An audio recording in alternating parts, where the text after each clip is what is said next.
In the chaotic arithmetic of naval warfare, there are clean kills and there are messy accidents. But sometimes the physics of ballistics produces a stranger outcome. A weapon misses its intended target and still destroys a ship it never actually strikes. On the morning of December 7, 1941 at Pearl Harbor, the mine layer USS Oglala fell victim to that geometry. Caught close enough to a torpedo's detonation to be wrecked without any neat, punched-in entry hole on her own side. Nearly 386 feet of steel was undone by the way an underwater blast turned seawater into a hammer.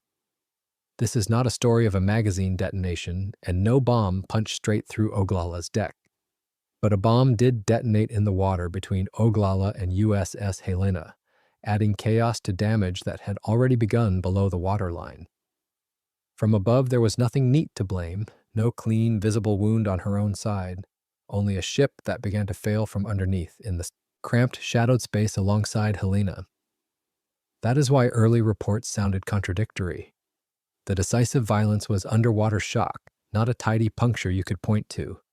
The core of this story is that shock, and the way an older, riveted hull can be undone when a pressure wave hits where the designers never expected it and age has nowhere left to hide.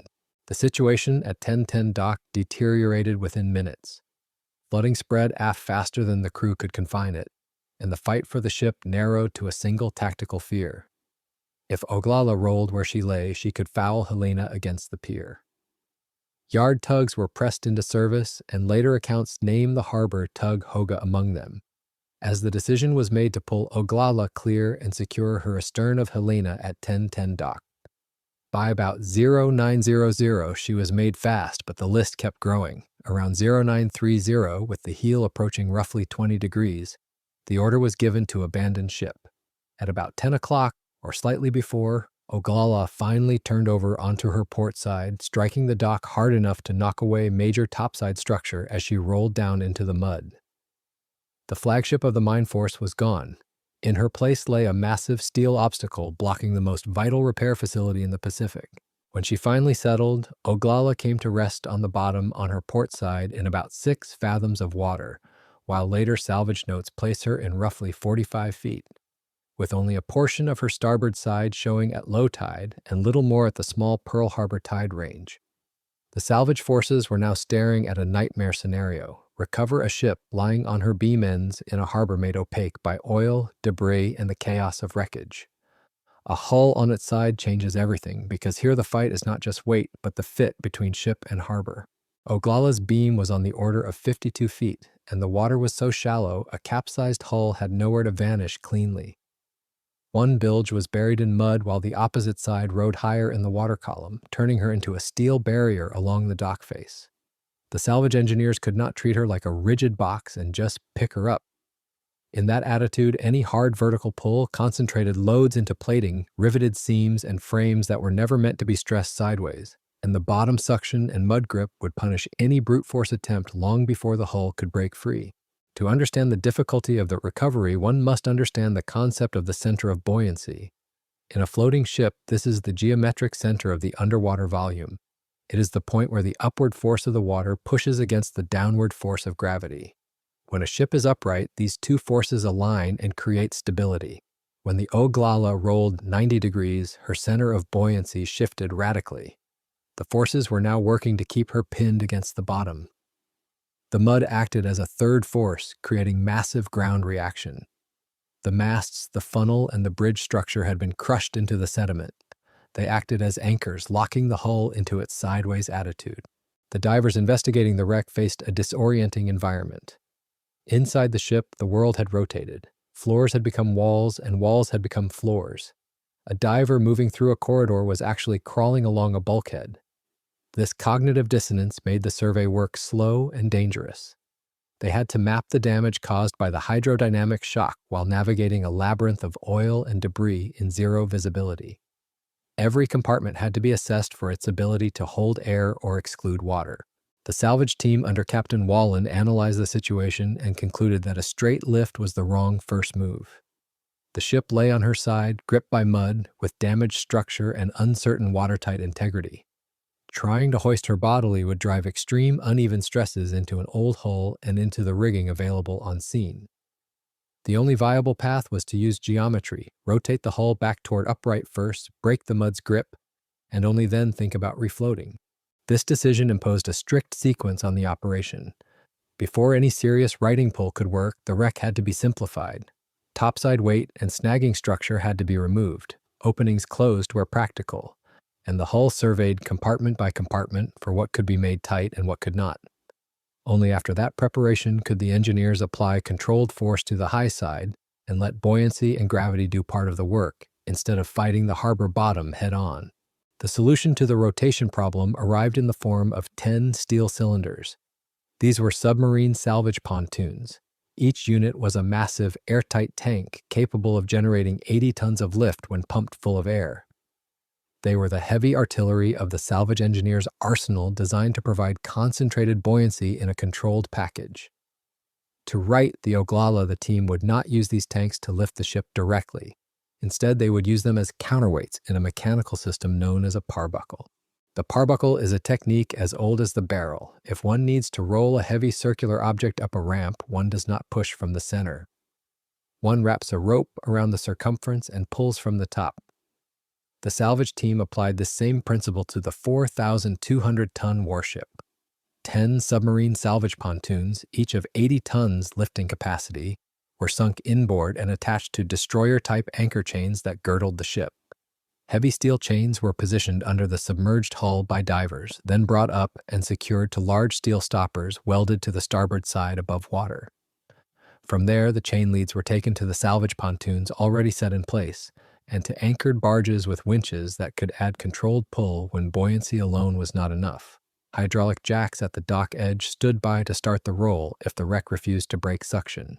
This arrangement was designed to create a specific physical force called a righting moment. In engineering terms, a moment is a measure of the tendency of a force to cause a body to rotate about a specific point. By inflating the pontoons, the engineers would create a massive upward pull on the chains. Because the chains were routed under the hull and up the far side, this vertical lift would be converted into rotational torque. The force would pull the starboard rail down and roll the port rail up out of the mud. It was a giant, invisible wrench made of air and chain, turning the ship on the harbor floor. The preparation for this maneuver required an exhaustive human effort. Navy and civilian divers made 542 dives, totaling nearly 2,000 hours underwater. They worked in the pitch-black confines of a ship that had turned its own geometry against them. Sealing openings, closing hull penetrations, and doing the slow, tactile labor that makes every later headline possible. It was a grueling industrial marathon fought in zero visibility.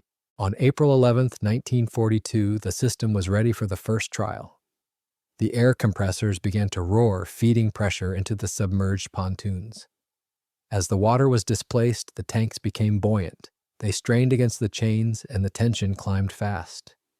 Proof that the math worked and that the weak point was going to be steel, not theory. Several pontoons broke loose and shot to the surface when their chain bridles parted at the welds. The load snapped free in an instant. The water foamed white, and the audience on the dock watched the whole elegant lever arm collapse into floating disorder. Oglala shuddered, but she did not roll upright. A failed salvage attempt is not a reset. It is a data point. The chains had snapped, but the hull had moved slightly, proving the concept was valid. The team immediately reset the board for a second attempt. They reinforced the rigging and replaced the failed connecting links with heavier gauge steel. On April 23, 1942, the compressors fired again. This time the system held. The 10 pontoons exerted their massive torque, and the Oglala began to roll.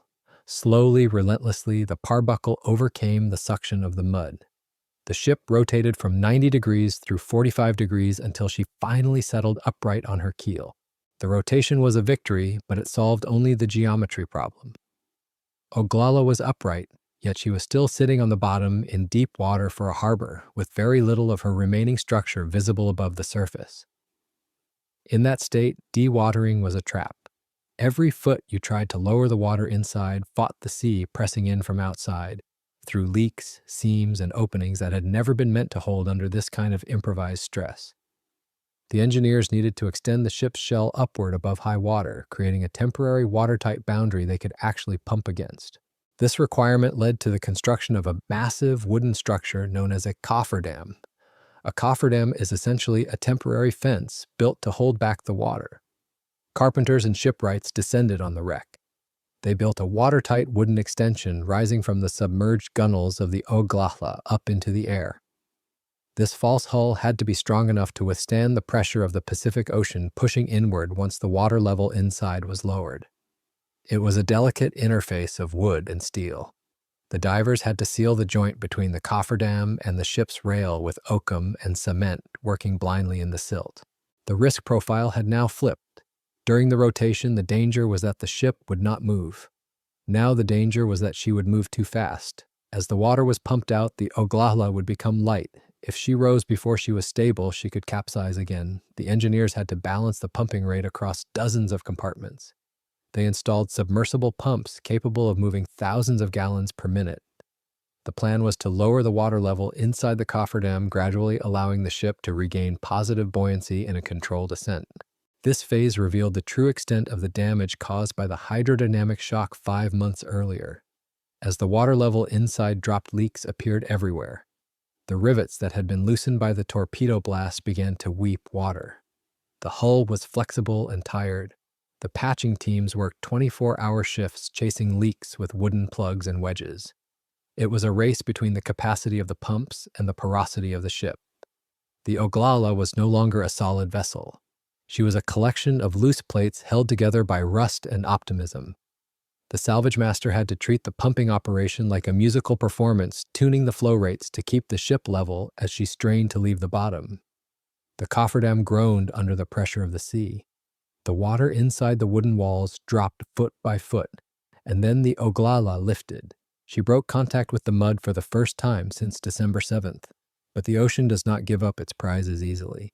The ship was afloat, yet dangerously unstable.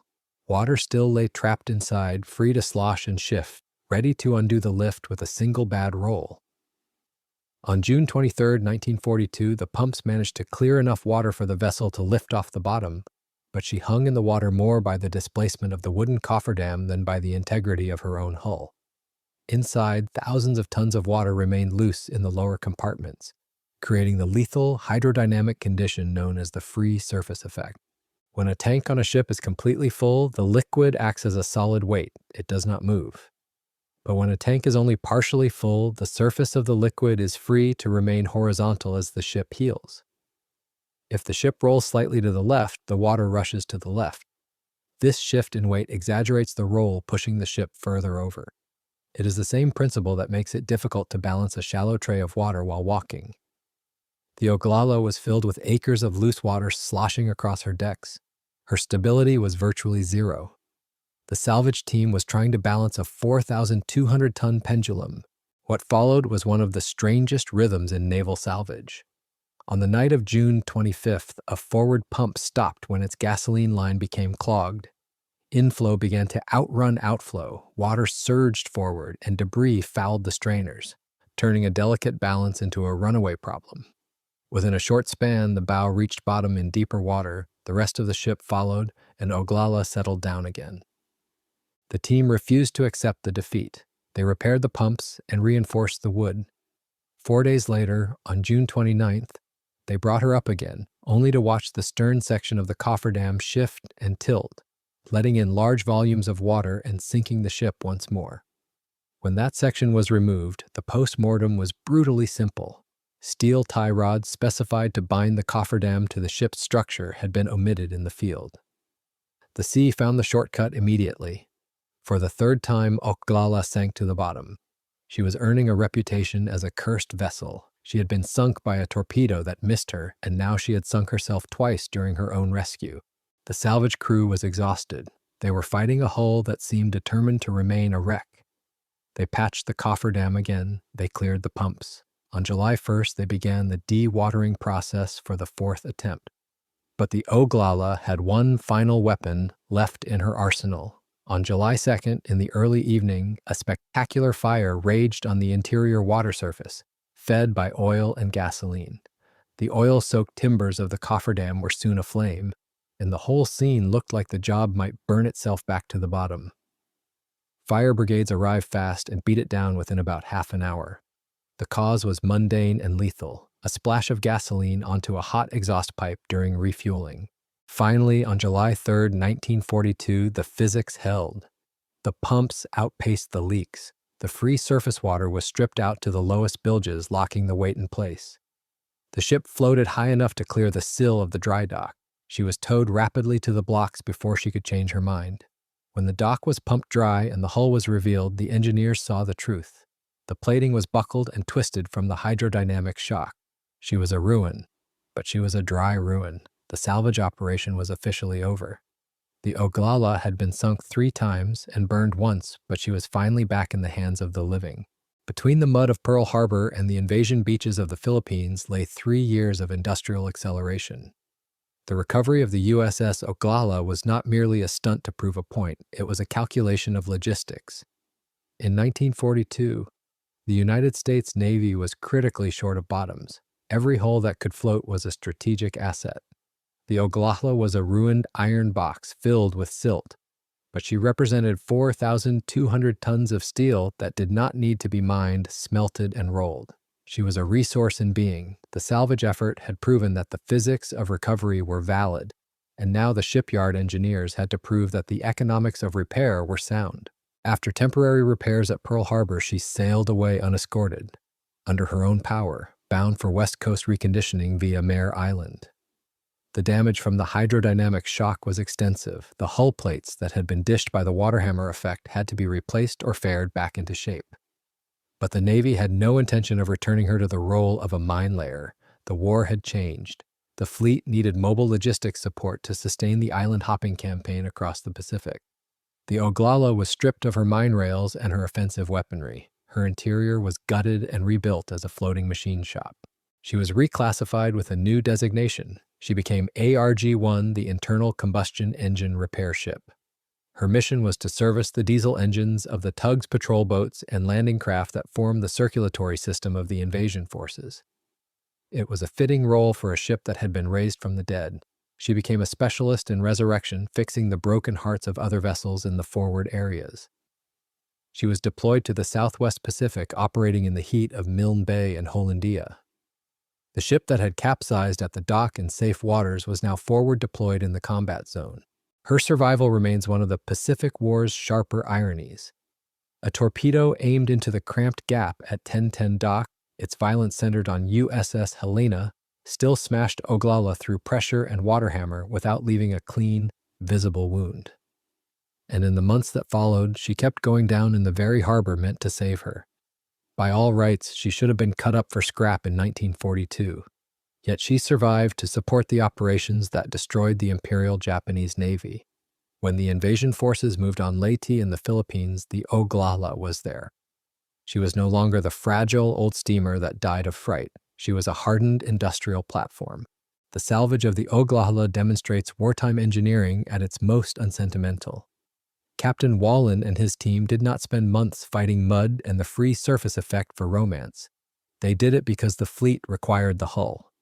The operation proved a repeatable toolkit, pontoons, buoyancy, and parbuckling geometry that could be adapted without being copied wholesale. But Oklahoma would be righted by a very different machine. Shore-based winches working in unison, aided by controlled internal buoyancy, with pontoons considered and then set aside. What carried over was the lesson, not a one-to-one method.